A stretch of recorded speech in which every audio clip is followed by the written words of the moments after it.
The recent ceasefire clinched over in Syria. We can bring in Wassim Nasr. Wassim, good to see you. Talk us through what exactly the situation is on the ground. Well, to understand, we have to see a map to see the territory that was lost by the Syrian Democratic Forces in the last maybe 48 hours, and all the territory that was taken actually by Syrian government forces. What we see in yellow is the territory that was held by the Kurdish forces, and in light green, what was taken up to like last night. So we see they are at the outskirts of the town of Hasaka. They are around the town of very symbolic town of Kobani. They took over oil facilities, border passages, but still the ceasefire is still holding. But for example, we had yesterday Turkish drones striking in the town of Kamishli and supposedly killing YPG leaders, meaning Kurdish leaders. But also we have some footage of fighting in Hasaka between elements who defected, Arab elements of the Syrian Democratic Forces who defected and fought with Kurdish elements of the Syrian Democratic Forces. Here it is.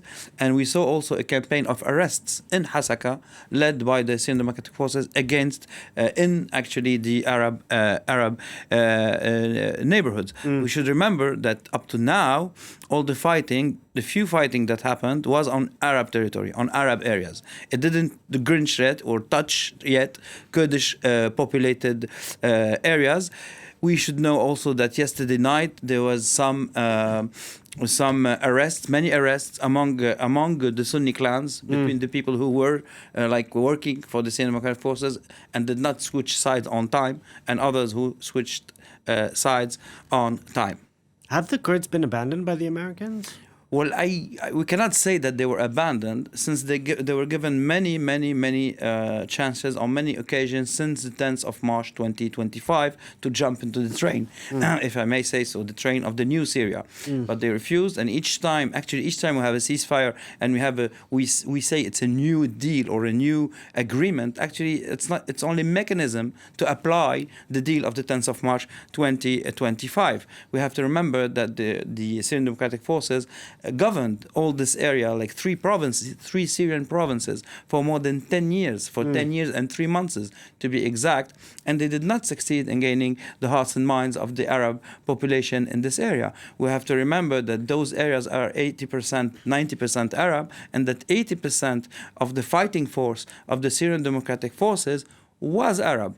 And the last group or the last clan to switch sides was the Shammar clan. We also have footage of them taking the border crossing of Yarubiye, meaning the border crossing with Iraqi Kurdistan. It happened last night, and that was the last Arab clan that was still in the ranks of Syrian Democratic Forces. So as we speak, the Syrian Democratic Forces are only YPG Kurdish forces in Kurdish populated areas, except Hasaka, which is an Arab majority, but they still hold Hasaka as we speak. And what about the camps and the prisons with ISIS fighters that the SDF were guarding before?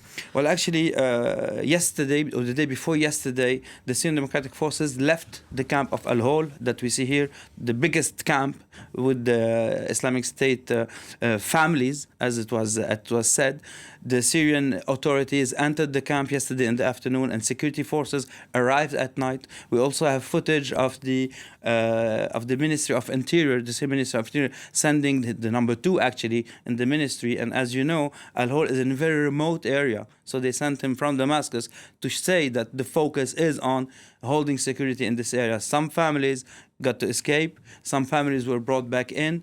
A few minutes ago, the Ministry of Interior issued a statement saying nobody should approach prison facilities, and especially Al-Hol camp, because it's a security zone, because it's a very important dossier for them, knowing that Damascus is today actually in the coalition against the Islamic State. And one thing that we should not forget is that so many people are in those camps, and they all have to be fetched again to see who were really the people who were really in the ranks of the Islamic State or families of Islamic State militants or not, because it was easy to accuse someone to be in the ranks of the Islamic State and to put him in the camp, knowing that also there's big money in this issue. And President Trump said it. Each person in those camps was like the Syrian Democratic Forces or the prison facility, the prison administration used to get some money for him. them. So much money was dropped or were poured into this counter-terrorism facilities, and today everything has to be seen again to fetch who are the real people who really belong to the Islamic State or not,